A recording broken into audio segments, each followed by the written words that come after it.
So, in the last class, what we discussed about the NRI account, non-resident of India account, right? Why it is required, what are the basically various types of account facility for the NRIs and who are NRIs. So we discussed about all these points. In today's class, we are going to understand about the NRI account once again from the book. And the second thing, we are going to understand about the certificate of deposit, what is CDs. And third, there is a concept that is known as KYC, know your customer concept. We are going to understand about these points, right? So I guess these points are clear. NRI कौन होते हैं, ये सब clear है सबको, everyone? Yes, ma'am. Okay. So non-resident of India, Indian is an Indian citizen or a person of Indian origin residing outside India. यानी कि ये वैसे लोग होते हैं जो इंडिया के ओरिजिन के होते हैं, that I already told you, कि उनके पेरेंट्स, उनके ग्रैंड पेरेंट्स सब लोग इंडियन हैं, और ये पर्सन जो है वो आपका एनआरआई होगा, नॉन रेसिडेंट इंडियन, ठीक है? ये जो रेसिडेंट होंगे सिटीजन के, जो भी इंडियन सिटीजन है जो रेसिडेंट है, उसके लिए वहां पर एक कंडीशन जो है वो आपको फुलफिल करना पड़ता है कि in a 1 year at least you have to stay for 182 days. Less than that period, that person is considered as a NRI.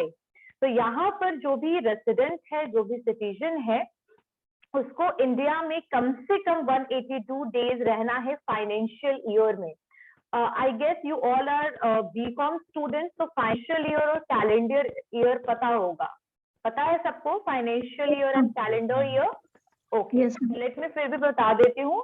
1st January to 31st December, that is the calendar year, and financial year is from 1st April to 1st March, right? Okay. So यहाँ पर financial year की बात हो रही है कि आपको financial year में कम से कम 182 डेज रहना है, तभी आप इंडियन रेसिडेंट होंगे. If you are not living for this period, then definitely that person is known as NRI. ठीक है? So NRI जो है, that person can maintain the bank account in the India, which I already told you कि foreign currency और रुपी दोनों में ही वो यहाँ पर अपने अकाउंट को मैनेज कर सकता है. और आरबीआई जो है, that is authorized some dealers और banks. So every bank is not authorized, but जो रिजर्व बैंक ऑफ इंडिया है, उन्होंने कुछ बैंक्स को अथॉरिटी दी है that they are able to maintain the NRI account and they are able to keep amount in रूपी form, means currency में या तो रूपी या तो फिर foreign currency, right? Types of account, there are basically 3 types of account: NRE account, NRO, and the third one is FCNR account, right? So ये तीनों अकाउंट के बारे में मैंने लास्ट क्लास में बताया था. आपके बुक में भी अगर आपके पास बुक है, तो बुक में जो चैप्टर है customers account with the bank, उसमें आप जब सर्टिफिकेट ऑफ डिपॉजिट जो टॉपिक है, उससे जस्ट नीचे आपका एनआरआई अकाउंट के बारे में डिस्क्रिप्शन गिवन है, ठीक है? तो आपका नॉन रेसिडेंट इंडियन कौन होते हैं, I am telling you from the book, but I guess important points क्या है वो तो क्लियर हो गया होगा. एनआरआई कौन होते हैं और कितने तरीके के अकाउंट्स में इंडिया डील करता है एनआरआई के साथ. There are 3: NRE, NRO and FCNR account, right? तो अगर हम बात करें नॉन रेसिडेंट इंडियंस की, तो ये कौन है आपके नॉन रेसिडेंट इंडियन है? वो आपका इंडियन सिटीजन हो सकता है, वो आपका इंडियन सिटीजन हो सकता है. तो अगर कोई भी अकाउंट, अगर definition of non resident Indian की अगर हम बात करें, तो कोई भी अकाउंट को ओपन करने के लिए जो आपके एनआरआईज हैं, उनको कुछ चीजों को क्वालिफाई करना पड़ेगा. जो मैंने आपको सबसे पहला पॉइंट बताया था कि लाइक 182 डेज वाला सिनारियो जो था कि वो तो मतलब उसके लिए आपको अकाउंट के लिए नहीं, वो रेसिडेंट ऑफ इंडियन और एनआरआई के डिफरेंस था वो पॉइंट कि 182 डेज जो पर्सन नहीं रहते हैं वो आपके एनआरआईज हैं, और जो 182 डेज इंडिया में रहते हैं they are the citizen of India. So यहाँ पर कुछ कंडीशंस हैं. अगर आप अकाउंट ओपन कराना चाहते हैं, अगर आप नॉन रेसिडेंट इंडियन हैं और अपने अकाउंट को इंडिया में ओपन कराना चाहते हैं, इंडियन बैंक में ओपन कराना चाहते हैं, तो यहाँ पर कुछ कंडीशंस है which need to be fulfilled. First one is कि he is an Indian citizen who stays abroad for employment or for carrying on the business or vocation or for any other purpose and circumstances indicating an indefinite period of stay outside India. So basically यहाँ पहला condition ये है कि जो वो person है जो outside रह रहा है, यानी कि जो who is staying outside, उसका रीजन क्या है? That he is working there, यानी एम्प्लॉयमेंट एक रीजन है, या फिर वो अपने बिजनेस के सिलसिले में बाहर, बहुत सारे लोग रहते हैं तो वो बेसिकली बिजनेस की वजह से रह रहा है बाहर, या फिर कोई और ऐसा सर्कमस्टांस है जिसकी वजह से वो इंडिया में कितने दिन रह सकता है वो कोई डिफाइंड नहीं है, ठीक है। So that person is eligible to open the account in India. So the person who is living outside or who is staying outside because of the employment or for carrying the business, and there nothing is defined at how many days he are able to live in India, then that person is eligible to open the account in Indian bank. Clear हो गया first point? First point is clear? Everyone? No. Yes, ma'am. हाँ तो बोलो, at least जो बच्चे बाहर है ठीक है, कम से कम जो हैं वो बोलो। Okay, second one is he is an Indian citizen working abroad with the international organization. So we all knows about that there are so many international organizations, जैसे UNICEF हो गया आपका, फिर WTO हो गया आपका, वर्ल्ड बैंक है, IMF हो गया, IBRD, all these are the international organization, ठीक है। तो वेरी इंडियन सिटीजन जो इंडिया के बाहर इसीलिए हैं because they are working in the international organization such as IMF, ठीक है, UNO, तो ऐसे इंटरनेशनल ऑर्गेनाइजेशन में काम करने की वजह से दे आर लिविंग आउटसाइड, तो those person are also eligible for NRI account in India. Clear हो गई बात, समझ में आया? सेकेंड पॉइंट, फर्स्ट का क्या होगा? Employment and business. Second जो है that is related with the international organization, if the person is working in the international organization, right? Next, the third one is he is an official of central or state government and public sector undertaking deputed abroad for temporary assignment, यानी कि वैसे person जो कि government के मतलब जो government servant है या फिर जिनकी सरकारी नौकरी है, जो जॉब कर रहे हैं, लेकिन because of some temporary assignment, कुछ ऐसा काम है जो इंडिया के बाहर, तो इसी वजह से इंडियन गवर्नमेंट ने उन्हें बाहर प्लेस किया है कुछ टेम्पररी काम के लिए, कुछ दिनों के लिए, कुछ सालों के लिए, ठीक है। So that person is working in the PSUs, public sector undertaking. Second, that person is working in a central, मतलब सेंट्रल या स्टेट गवर्नमेंट के अंडर में that person is doing job। तो ऐसे जो लोग होंगे वो बेसिकली आपकी गवर्नमेंट के द्वारा उनको बाहर भेजा गया है for temporary basis, so that person is also eligible for NRI account in India. Clear हो गया सबको, everyone? Yes, ma'am. Okay. Next one is he is a person of an Indian origin. A person is deemed to be of Indian origin if he is at time held an Indian passport, or he or either of his parents or any of his grandparents was a citizen of India and a permanent resident in undivided India at any time. ठीक है, spouse of a citizen of India or of the person Indian origin is also deemed to be the Indian origin, even though his or her parents are non-Indian. तो यहाँ पर क्या concept लाया गया है कि NRI कौन होंगे? तो वो पर्सन इंडियन ऑरिजिन का होगा जो पर्सन के फैमिली में, जो मैंने आपको पहले भी बताया था कि उसके पेरेंट्स या तो उसके ग्रैंड पेरेंट्स कोई भी इंडियन ऑरिजिन के हैं, और उसके अलावा एक और भी चीज है कि अगर कोई स्पाउस है, मतलब हस्बैंड एंड वाइफ में अगर हस्बैंड जो है वो इंडियन ऑरिजिन का है, ठीक है, उसके पेरेंट्स इंडियन है, तो उनकी जो वाइफ है that she is also deem to be Indian, right? मतलब उनको भी इंडियन माना जाएगा, बल्कि वो जो लेडी है जो उनकी वाइफ है, हो सकता है कि उनके कोई भी पेरेंट्स इंडिया से बिलोंग नहीं करते हो और वो इंडियन ऑरिजिन नहीं हो, ठीक है। जैसे बहुत सारे फॉरेनर्स होते हैं, अगर कोई इंडियन पर्सन उनसे मैरिज कर लेते हैं तो that foreigner, that lady, she is also considered as an Indian. So that these people are, ये इनको क्या बोलेंगे हम? NRI। आई बात समझ में? क्लियर हुआ? मतलब that lady she is also considered as NRI, उनको भी हम नॉन रेसिडेंट ऑफ इंडिया मानेंगे, और अगर वो 6 मंथ से ज्यादा इंडिया में रहेंगे तो उनको सिटीजनशिप भी आपका मिल जाएगा। क्लियर हो गई बात? What are the conditions for an NRI? Everyone? Yes, ma'am. Okay. यहाँ पर कुछ रुपी अकाउंट्स के बारे में जो मैंने आपको बताया था, एनआरओ, एनआरआई और NRE, NRI.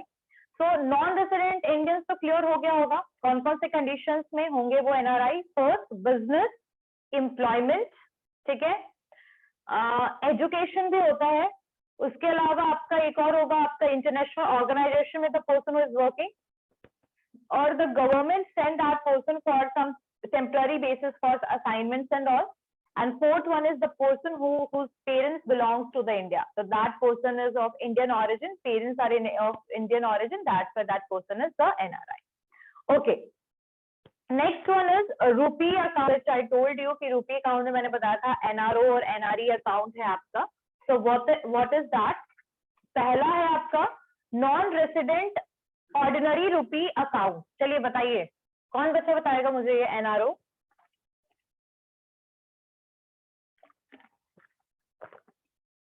Who is going to tell me about it?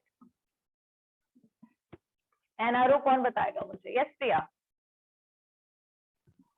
Ma'am ये नन रिपीटेबल अकाउंट होता है मैम, इससे हम लोग पैसा ट्रांसफर नहीं कर सकते अदर कंट्री में। Repatriable, right? Yes ma'am. तो ये जो अकाउंट है वो आपके रेसिडेंट इंडिया से just like account open for the Indian resident, जो इंडियन रेसिडेंट है जैसे उनका अकाउंट ओपन होता है वैसे ही सेम इनका भी अकाउंट यहाँ पर ओपन होगा, ठीक है। और यहाँ पर आपके लोकल फंड्स लाइक आपके जो छोटे मोटे, जैसे मान लीजिए कि कोई पर्सन है जिसका बिल्डिंग यहाँ पर है, एनआरआई है, उसका यहाँ पर घर है और उसने रेंट पे लगा रखा है, ठीक है, रेंट पर है वो, तो वो लोकल सोर्स से जो पैसे आ रहे हैं ना उस अकाउंट में वो डिपॉजिट होते चले जाएंगे, ठीक है।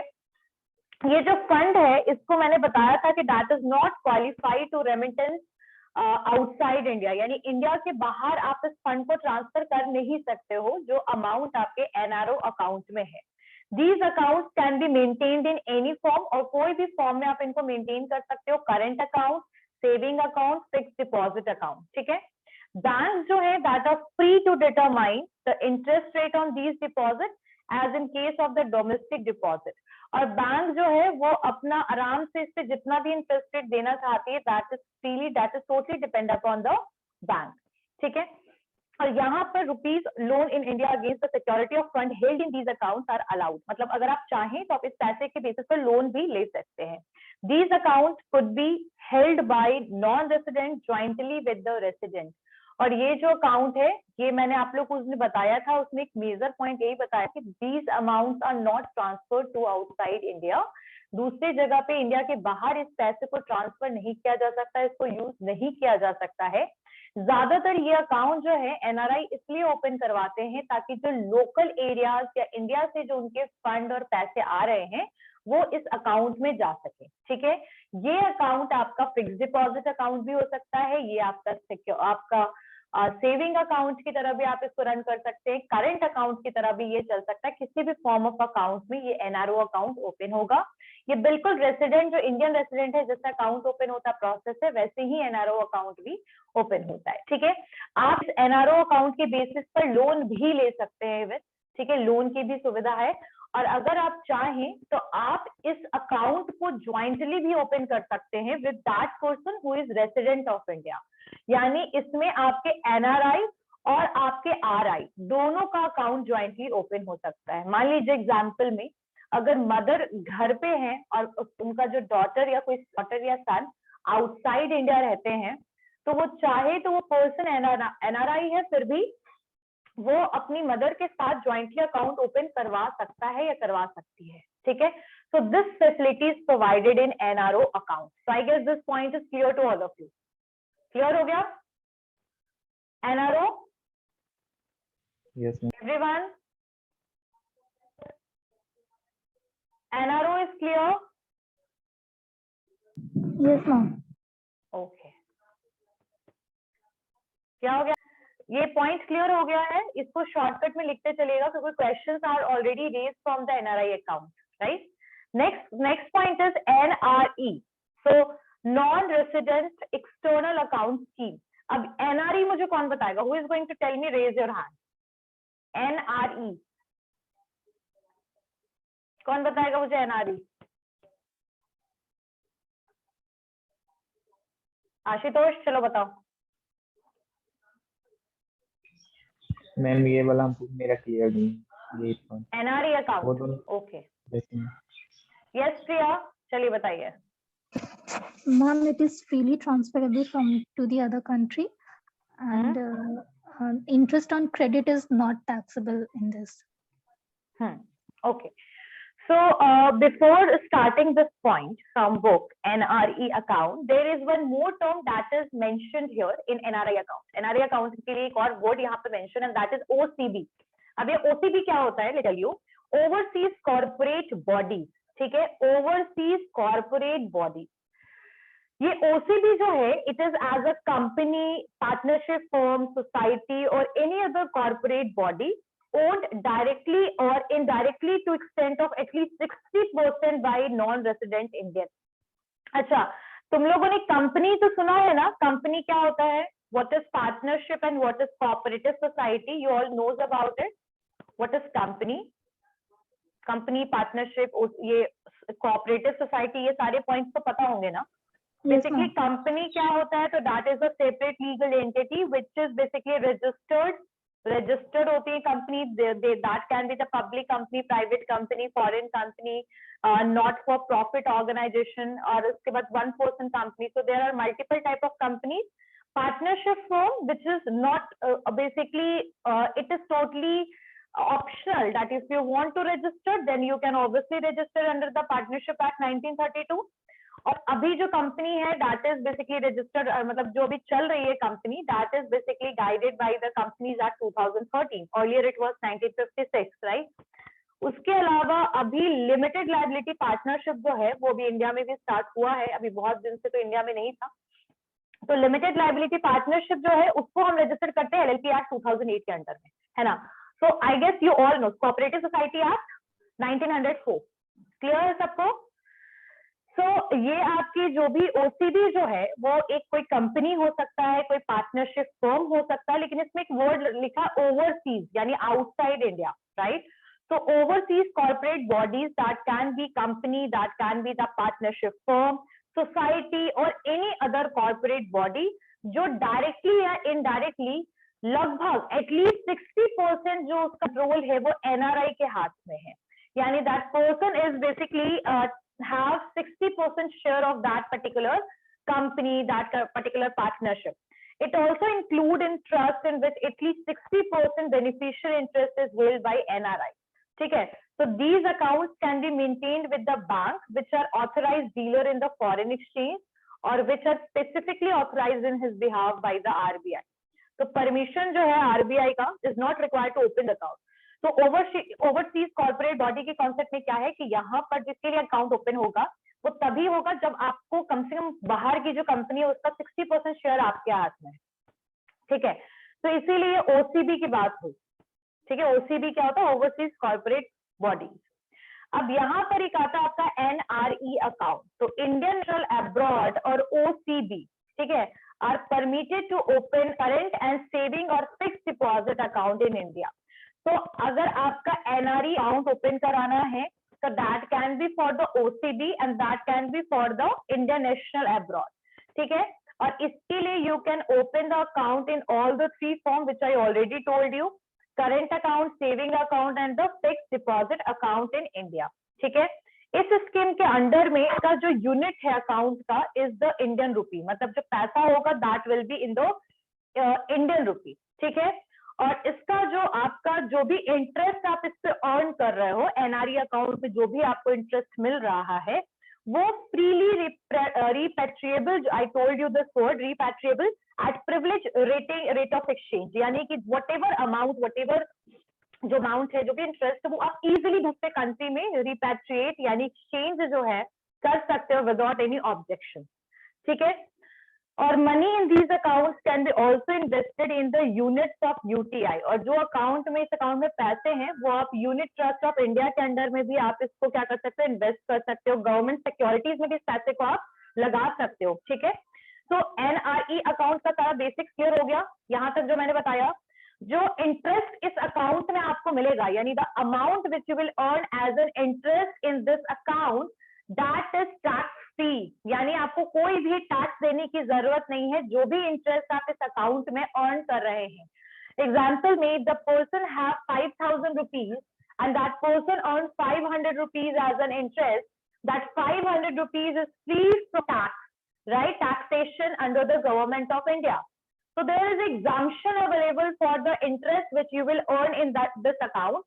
Even the amount which is available in this account that you can utilize for purchasing the government security as well as you can invest it in the UTI. Clear?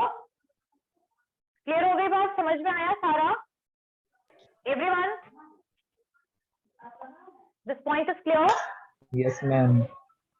Okay. चलिए और भी कुछ चीजों को यहाँ देखते हैं। So I guess इस आपके ये जो इसका लेकिन एक ड्रॉबैक ये है कि the greatest drawback of these scheme, जो ये अकाउंट है, इसका सबसे ज्यादा आपका बड़ा जो प्रॉब्लम है, इसके लिए ड्रॉबैक है, वो क्या है? That the amount of principal and interest is repatriated at the current rate of exchange, hence the exchange risk is borne by the depositor. तो यहाँ पर जो पैसा है जो रिपेट्रिएबल हो रहा है, या फिर जो भी अगर आप उसको दूसरे करेंसी में अगर आप उसको कन्वर्ट करा रहे हैं, तो करंट रेट में वो आपका एक्सचेंज होगा। तो एक्सचेंज से रिलेटेड जो रिस्क है ना, वो इस अकाउंट के साथ एसोसिएटेड है। अगर मान लीजिए इन्फ्लेशन हुआ, महंगाई हो गई, भाई इंडिया का जो रुपी का डिवैल्यूएशन हो गया, तो आपका एक्सचेंज भी उस हिसाब से होगा। आई बात समझ में? तो exchange risk is always related with the NRE scheme. Clear? उसके अलावा यहाँ पर जो दोनों तरीके का rupee loans as well as foreign currency loans are permitted against the fund held in these account. ठीक है, तो यहाँ पर आपका जो पैसा, जो अमाउंट इस NRE अकाउंट में होगा, उस अमाउंट के बेसिस पर you are able to take loan in the both way. In the rupee loan you can take, यानी इंडियन करेंसी पे भी आप लोन ले सकते हैं इंडियन करेंसी के रूप में, rupee loan you can, as well as you are able to take the foreign currency loan, यानी फॉरेन करेंसी के रूप में भी you can able to take the loan from the bank। ठीक है, लेकिन यहाँ क्या चीज और ध्यान देने वाली बात है कि both rupee loan, foreign currency loan are permitted against the fund held in these accounts। ठीक है, both to account holders and third party in India and outside India। और ये जो है ये सबके लिए है, जो इंडिया का है या मतलब कि जो आउटसाइड इंडिया में रहता है, या थर्ड पार्टी है कोई भी, that is allowed to everyone. ठीक है, इंटरेस्ट रेट जो होगा इस डिपॉजिट पर, that is for 1 to 3 years maturity, where subject to ceiling of 75 basis point above the liberal swap rate of US$। ठीक है, तो यहाँ पर जो इंटरेस्ट रेट मिलेगा that will be on the basis of the maturity 1 to 3 years के। जैसा आपका मैच्योरिटी कैसा होता है, आपके फिक्स डिपॉजिट में मैच्योरिटी डेट होता है ना 5 years 7 years, तो यहाँ पर 1 to 3 years के लगभग ये उस हिसाब से they are going to calculate the interest rate. ठीक है, उस हिसाब से they will go, they are going to pay. ठीक है, पहले 75 बेसिस पॉइंट होता था इनका, कुछ 75 मतलब पॉइंट के बेसिस पे करते थे, 75 पॉइंट्स के बेसिस पे। अभी ये बढ़ के हो गया 100 बेसिस पॉइंट। ये अभी आपका 2006 में RBI के द्वारा data change to the 100 basis point. आगे बात समझ में सबको क्लियर हो गया? Everyone, these points are clear to everyone? Yes, Yes, ma'am. Okay, chaliye, so let's move toward the next one, that is FCNR account. What is that? But I guess NRE account is clear to everyone, that is repatriable। The amount जो है loan भी इसके basis पे आपको मिल सकता है, रुपी loan भी मिल सकता है और आपको फॉरेन करेंसी लोन भी मिल सकता है। ठीक है, यहाँ पर आपका कोई बेसिस पॉइंट होता है जिस बेसिस पे इनको इंटरेस्ट मिलता है, और जो बेसिस था पहले वो 75 बेसिस पॉइंट था, अब जो है that is change to the 100 basis point. ठीक है, लगभग इसका जो मैच्योरिटी टाइम इन्होंने रखा दैट इज 1 to 3 years। ठीक है, ओके।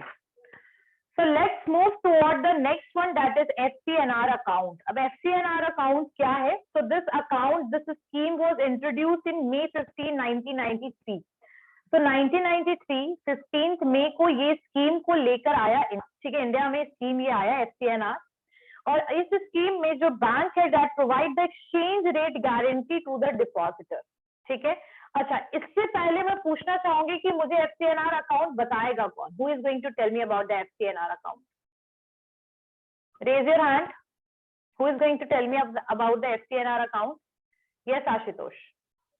मैम ये अकाउंट हमारा 1 से 5 के लिए ओपन किया जाता है और ये हमारे इजीली कन्वर्टेबल होता है, मैंने अमाउंट होता है तो इसमें हमारे इजीली कन्वर्टेबल होता है। ये फॉरेन करेंसी को इंक्लूड करता है अकाउंट में? फॉरेन करेंसी होता है या रुपी होता है? मैम दोनों रहते हैं। कौन बताएगा कि इसने सही बताया कि गलत? नहीं मैम, फॉरेन होता है, फॉरेन।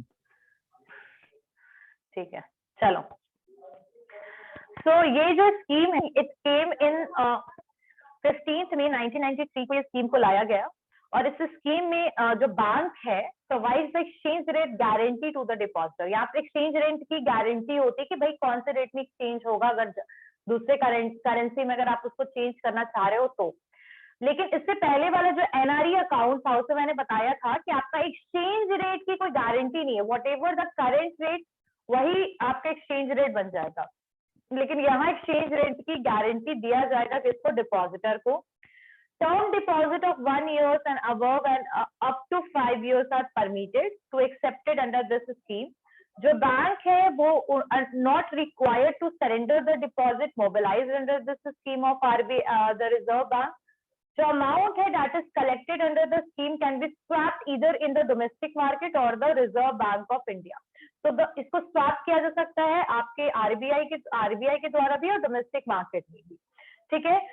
और ये जो है आपका FCNR जो है, यहाँ पर आपको लोन नहीं मिलेगा इस अकाउंट के बेसिस पे। जैसे एनआरई और एनआरओ अकाउंट के बेसिस पे लोन की सुविधा थी ना, यहाँ पर आपको लोन नहीं मिलेगा on the basis of the FCNR account, ठीक है। So the loan under this scheme are not subject to lending rate stipulations of Reserve Bank of India and will not considered as a part of the net bank credit, ठीक है।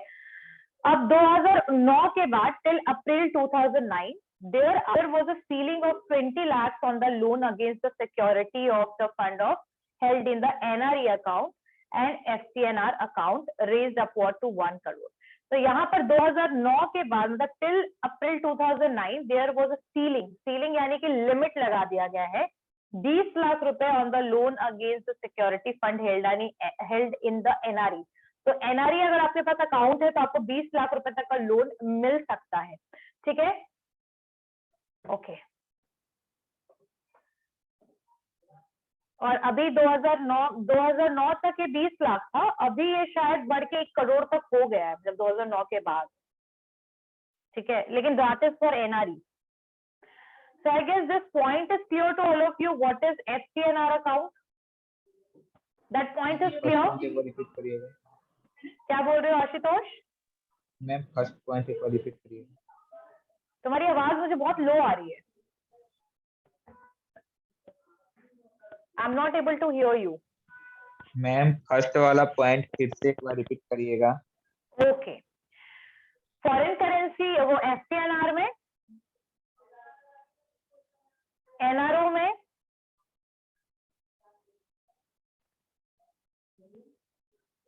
कौन से account के लिए पूछ रहे हो? Ma'am ये FCNR ना?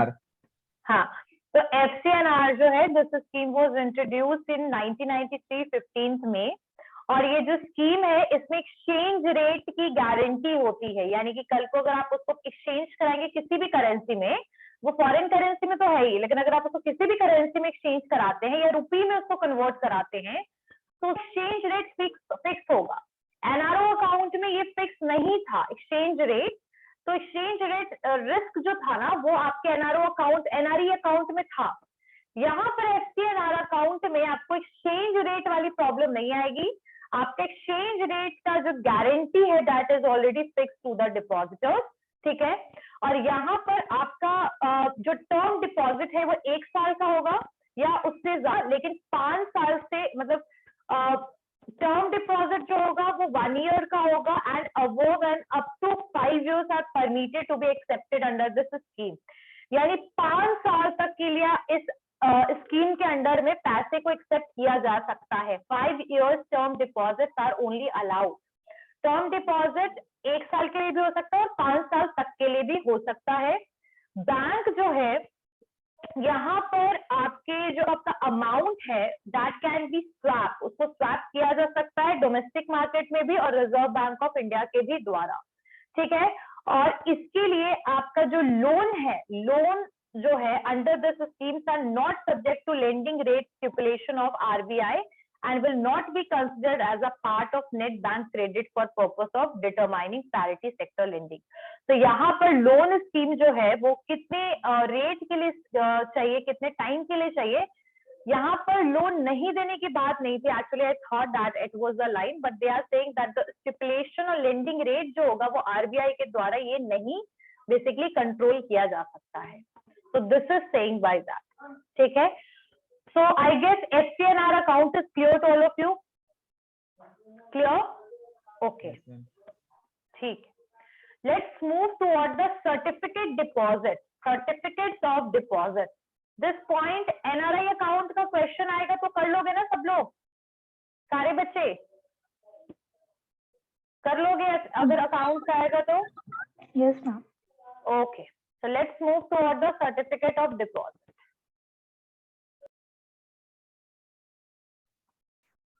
Okay, so what is basically certificate of deposit? So first question I am going to ask that how many of you basically deposited any of the amount, fixed amount in the bank? कितने लोग हो आप लोग में से जिन्होंने account में पैसा डिपॉजिट कराया है, फिक्स डिपॉजिट कराया है कभी भी? किसी ने नहीं कराया?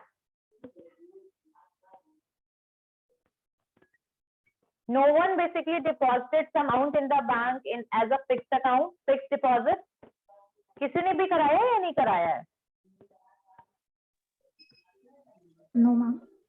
हमको नहीं कराया। अच्छा, तो लेट मी टेल यू, जो सर्टिफिकेट ऑफ डिपॉजिट होता है, जब आप कोई पैसे, कोई अमाउंट को कुछ स्टिपुलेटेड पीरियड के लिए जब आप डिपॉजिट कराते हो ना, so as a evidence they are giving you some certificate, वो एक सर्टिफिकेट आपको देते हैं, ठीक है। So the certificate is known as certificate of deposit, ठीक है। सो सर्टिफिकेट अभी तो खैर इसका थोड़ा यूटिलाइजेशन कम हो गया है, because nowadays they are not giving you certificate but they have option like they are updating it on the account और समथिंग। सो अर्लियर व्हेन हमारे पेरेंट्स जब डिपॉजिट कराते थे कोई भी पैसा, तो उनको एक सर्टिफिकेट मिलता था, एक स्क्वायर शेप का, जैसे कैसे एक सर्टिफिकेट होते हैं जो स्कूल वाले, उस टाइप के, कितना अमाउंट है, कब के लिए कराया है, that is totally mentioned on that particular certificate, ठीक है। सो जो सर्टिफिकेट ऑफ डिपॉजिट है ये तरीके का मनी इंस्ट्रूमेंट है, it is a money market instrument and which is negotiable, which can be transfer, like अगर आप चाहो तो आप किसी को भी वो ट्रांसफर भी कर सकते हो, ठीक है। That can be transferable, negotiable and equivalent to a promissory note, मतलब एक प्रोमिसरी नोट की तरह वो है, ठीक है। और या तो वो it is either issued in demat form, demat form मतलब कि आप समझ रहे हो, that can be issued in the digital form में, फिर issuance of the promissory note, एक नोट की तरह they are going to issue you. ये इंस्ट्रूमेंट तब इशू होता है that is issued in lieu का मतलब in return of the funds deposited at a bank for a specified time period, यानी कुछ पर्टिकुलर स्पेसिफाइड टाइम पीरियड के लिए जो है उसके लिए इस इंस्ट्रूमेंट को जारी किया जाता है। अगर ये 5 साल के लिए अगर आपने कोई पैसा डिपॉजिट कराया है तो 5 years के लिए, मतलब वो जो आपको सर्टिफिकेट है उसको समझ के रखना है, because once that amount is going to mature then you just need to raise that certificate in front of the bank. On the basis of that they are going to give you money. Clear? So आपका certificates of deposit क्या है, ये clear हुआ? मतलब एक layman language में समझ में आया कि सर्टिफिकेट्स ऑफ डिपॉजिट क्या होता है? everyone? This point is clear? Okay. So चलिए अभी मैं थोड़ा सा आप लोग को सर्टिफिकेट ऑफ डिपॉजिट के बारे में बुक से कराती हूँ कि व्हाट इज दैट. ठीक है. So जो सर्टिफिकेट ऑफ डिपॉजिट है, point is clear to all of you? What is the meaning of certificate of deposit? That is clear. So let's start to understand about all these things. इन सबको points में लिखते जरूर चलना, point जरूर लिखना इन सबका. So the certificate as suggested by the working capital working group on the money market, Chairman N. Vagul, and the Reserve Bank of India has permitted the banks to issue the certificate of deposit. Reserve Bank has issued the guidelines also in this regard, that which have been relaxed from time to time. So certificate जो आपका है, certificates of deposit जो है, इसके लिए आपका जो guidelines है, that came by Reserve Bank of India, RBI के द्वारा इसको लाया गया है. और उसके अलावा it is basically suggested by the working group on the money market. Money market के लिए जो वर्किंग ग्रुप है, चेयरमैन एन वगूल जो है, उन्होंने भी इसके ऊपर सजेशन दिया है.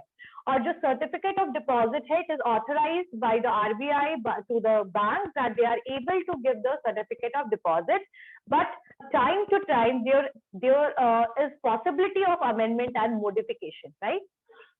So certificate of deposit कौन issue कर सकता है? Who can issue the certificate of deposit? So जो आपकी certificate of deposit है, ये scheduled commercial bank जो है वो ही सिर्फ इसको issue कर सकते हैं. Always remember that the certificate of deposit can be issued by the scheduled commercial bank. Who is able to issue this? Scheduled commercial bank. ठीक है. And not by the RRBs, and the regional rural bank is not allowed to issue the certificate of deposit. यानी जो RRBs हैं वो certificate of deposit को issue नहीं कर सकते हैं. The only commercial scheduled commercial bank that is eligible for issuing the certificate of deposit, not RRBs, regional rural bank. Through CDs, मतलब CDs का मतलब है, अगर क्वेश्चन आता है कि व्हाट इज CD और स्मॉल में S, तो that mean certificate of deposit की बात वो कर रहे हैं, तो उसमें आप आंसर लिखिएगा. ठीक है. So through the CDs, banks accept the short-term deposit of substantial amount from individual who has a liquid fund for the temporary period. ठीक है. तो CDs के थ्रू आप क्या कर सकते हैं कि शॉर्ट टर्म डिपॉजिट को भी एक्सेप्ट कर सकते हैं. ठीक है. जो CDs है that can be issued to individual, ये किसको किसको इशू किया जा सकता है? So that can be issued to individuals, that can be issued to the corporations, that can be issued to the companies, that can be issued to the trust, funds and associations. ठीक है. तो ये आपके किसी individual को, corporations को, companies को, trust को, फंड्स, एसोसिएशन, किसी को भी सीडीज जो है that can be issued. Non resident Indians जो है that may subscribe to such certificate but on the non repatriable basis. यानी कि यहाँ पर ये बात बोला जा रहा है कि जो एनआरआईज हैं उनको भी, वो भी सब्सक्राइब कर सकते हैं. They can also take, but that is in non repatriable form. It means amount is not going to transfer, the amount is not going to transfer to the another country. I guess this point is clear to all of you. This point is clear. Yes, सब point समझ में आ रहा है सबको? ठीक है. छोटे छोटे पॉइंट्स है, इसको लिखते चलिएगा सारे बच्चे. तो इस तरीके की जो CDs है that can be issued by whom, that can be issued by, किसको किसको इशू किया जा सकता है, कौन बताएगा मुझे? मैम इंडिविजुअल पर्सन को, फिर कॉर्पोरेशन को, या फिर कंपनी को, ट्रस्ट को. उसको Good. फंड से Yes. करिए. Very good. Yes, Priya. Ma'am ये इशू हो सकता है companies, trust, associations, corporations, individuals and yes ma'am हो सकता है. Very good. And one more thing I just want to know that NRI के लिए यहाँ क्या कंडीशन है? मैम एनआरआई के लिए नॉन फ्लेक्सिबल है, अमाउंट अदर कंट्री में ट्रांसफर नहीं होगा. Very good. गुड. सो यहाँ पर अगर हम आरबीआई की गाइडलाइंस को देखें, so the maturity period of CDs should not be less than 7 days. ठीक है. तो सीडीज का मेच्योरिटी जो डेट होना चाहिए वो 7 दिन से नहीं होना चाहिए, 7 दिन तो एटलीस्ट होना चाहिए। पहले 15 दिन था, लेकिन बाद में 15 से इसको 7 दिन में कन्वर्ट कर दिया गया on the effect of April 29, 2005। ठीक है, तो सीडीज जो है that can be even possible that we are able to deposit the money for the 7 days we are able to take the money back। ठीक है, तो सीडी लिए 7 दिन कम से कम आपको पैसे रखने पड़ेंगे बैंक में, and not more than 1 year। So it is basically for the short period या शॉर्ट टाइम के लिए जो सीडीज होते हैं वो हम यहाँ पर जो सीडीज है certificate of deposit that is for only 1 year, 7 to 1 year, minimum 7 days, maximum 1 year। CDs जो है that are issued at discount on the face value, the discount rate can freely determined by the issuing bank।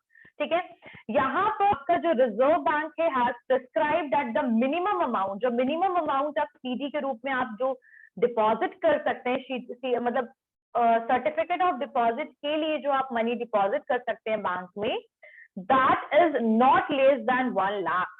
So RBI has prescribed that the minimum amount of CD issued to a single investor should not be less than 1 lakh and thereafter in multiple of 1 lakh। ठीक है, तो यहाँ एक condition है कि मतलब जो figure है वो अब आपका 25 लाख हो सकता है, 10 लाख हो सकता है। पहले 25 लाख था, 25 से 10 हो गया, 10 से अब 5 हो गया है, इस तरीके से कुछ मिनिमम हो गया 1 लाख। मतलब पहले ना, बहुत पहले ये 25 लाख था, 25 लाख से बाद में 10 लाख हो गया, फिर 10 लाख से 5 लाख हो गया, और अब ये 5 लाख से 1 लाख हो गया जुलाई 2002 में। तो यहाँ पर 2 अमेंडमेंट हुआ, 2 चेंजेस आए। वो क्या क्या है कि पहले जो सीडीज होता था that is issued for minimum 15 days, but now it is shifted, now it is change and now 7 days are required minimum. And if you are talking about the maximum time, so maximum time is only 1 year। तो 1 साल के लिए है, 1 साल से कम, 1 साल से ज्यादा नहीं होना चाहिए। और अमाउंट जो होना चाहिए का, जो आपका मैक्सिमम अमाउंट होना चाहिए, सॉरी मिनिमम अमाउंट होना चाहिए, वो 1 लाख होना चाहिए, और 1 लाख के मल्टीपल में होना चाहिए, यानी 1 लाख, फिर 2 लाख, फिर 3 लाख, 4 लाख, लाइक दिस। आ रही बात समझ में? 1 लाख का मल्टीपल का मतलब होता है 1 लाख, देन 1 लाख की जगह पे 2 लाख, 2 की जगह पे 3 लाख, तो that is going to be multiple to 1 lakh. And पहले ये जो अमाउंट था ना, ये 25 लाख था, देन 25 लाख से इसको 5 लाख में कन्वर्ट, 10 लाख में किया गया, 10 से ये 5 लाख में हो गया, 10 to 5 में हो गया, अब ये 1 हो गया फ्रॉम 2002। तो 1 लाख रुपए एटलीस्ट जो है वो मिनिमम, इसका वैल्यू 1 लाख से कम नहीं होना चाहिए। 1 लाख रुपए के लिए आप यू कैन इशू सीडीज, तो आप ले सकते हैं। ठीक है, और 2002 के बाद से, जून 30, 2002 के बाद से ये जो है ना, ये आपका सीडीज जो होगा that can be only issued in the demat form. ठीक है, so that can be, so yeah, so demat account भी एक होता है। So demat account is basically for the trading purpose, like for the securities and for purchasing the shares, we are using the demat account, and the demat form where the CDs are provided to you in the electronic form। तो 2002 के बाद ये हो गया, जून 2002 के बाद, कि आपको जो CDs मिलेगा that will be in the demat form, not in the physical form, right? So जो institutions हैं वो उनको demat form में देंगे। Banks और जो financial institutions हैं they are also permitted to issue the CDs। ठीक है, तो यहाँ पर फ्लोटिंग रेट में होगा, ट्रांसपेरेंट, मार्केट बेस्ड, ऑब्जेक्टिव, मतलब जो फ्लोटिंग रेट के बेसिस पर आप इनको सीडीज पे इंटरेस्ट दे सकते हैं। So the certificate of deposit is clear to all of you. What is certificate of deposit everyone? Yes, ma'am. ठीक है, सो सर्टिफिकेट ऑफ डिपॉजिट क्या होता है? So it is like the other negotiable instrument, it is also a money instrument, and it is issued by the bank when the amount deposited. The time period is, minimum time period is 7 days and maximum time period is 1 year. The minimum amount is 1 lakh rupees and that can be deposited in multiple of 1 lakh rupees. Earlier the amount was 25 lakh, then 10, then 5, now it is 1 lakh. In which form bank is going to provide the CDs? Only in the demat form, it means in the electronic form, not in the physical form, right? Clear? And यहाँ पर जो demat जो आपका ये जो आपका certificate of deposit होगा, that is basically किसके द्वारा ये ऑथराइज किया गया है? ये आरबीआई के द्वारा बैंक को गाइडलाइंस दिया गया है सीडीज के लिए। एंड इसमें एक और चीज ध्यान रखना है कि this CDs are only going to issued by the commercial scheduled bank, not by the RRBs and the other type of bank. Only commercial scheduled banks को अलाउ किया गया है आपके सीड्स को इशू करने के लिए। क्लियर? क्लियर हो गया सबको? यानी कि लोकल एरिया बैंक को भी अलाउड नहीं है, आरआरबीज को भी अलाउड नहीं है, ओनली शेड्यूल्ड कॉमर्शियल बैंक। ठीक है?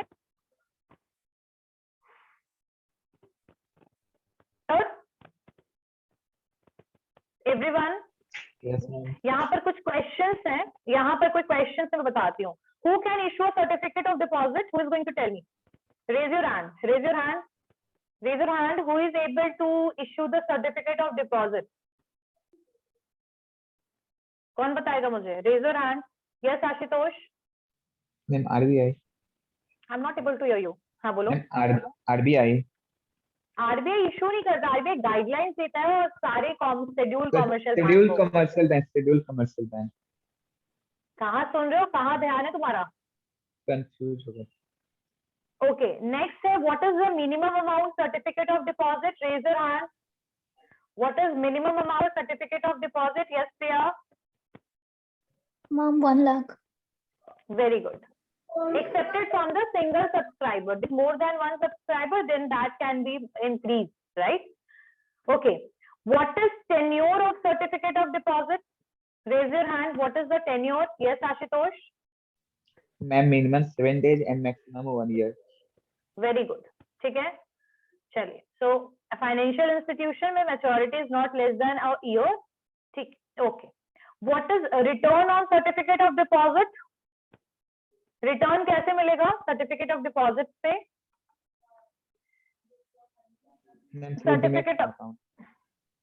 सर्टिफिकेट ऑफ डिपॉजिट में आपका जो रिटर्न है that is on the basis of there are the difference between issue value and face value.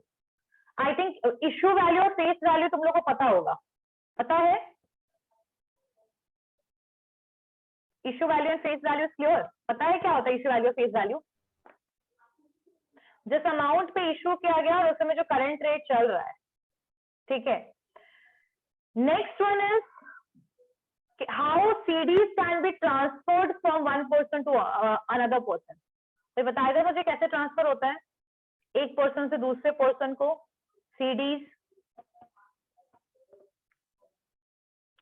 CDs certificate of deposit कैसे ट्रांसफर होता है एक पर्सन से दूसरे पर्सन को? Can anyone tell me about it?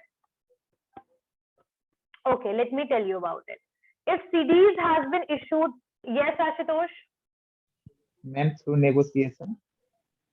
Through negotiation, yes, definitely.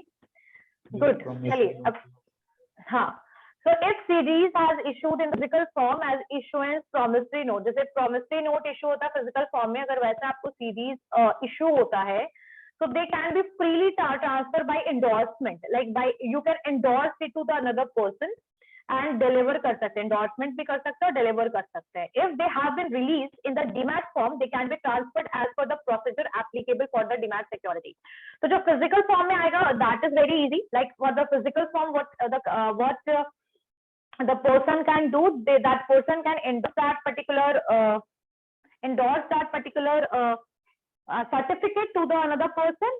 Certificate को endorse कीजिए और डिलीवर कर दीजिए, या वो डीमैट फॉर्म में है तो जैसे सिक्योरिटी हम एक जगह से दूसरी जगह पे सिक्योरिटीज जो ट्रांसफर का जो सिनारियो है उस हिसाब से we have to follow the कैसे, मतलब जो ट्रांसफर करेंगे that will be according to the guidelines which is provided under the demat account. तो डीमैट अकाउंट में जो प्रोसीजर दिया होगा वो आप फॉलो करोगे। अगर फिजिकल फॉर्म में तो you can do the endorsement and you can transfer it to the another person.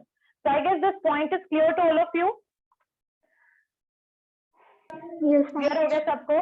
Okay, so there is one more point, that is commercial paper. So in the next class we are going to understand about the commercial paper, what is that and how it is different from CDs. ठीक है? So in the next class we are going to understand about those points. Second thing, what we are going to understand in the next class about the know your customer concept. Clear है? समझ में आया? NRI account clear है? Government account एक topic है जो मुझे करवाना है, तो देखते हैं उसको नेक्स्ट क्लास में करवा दूंगी मैं, ठीक है? उसका question paper discussion we will start, right? Clear है सबको? और आप लोग का मैं टेस्ट सोच रही हूँ लेने के लिए इन द नेक्स्ट क्लास। आप लोग जब भी फ्री हैं आप बता दीजिए, क्योंकि we all are doing internship, so बात कर लीजिए and then tell me about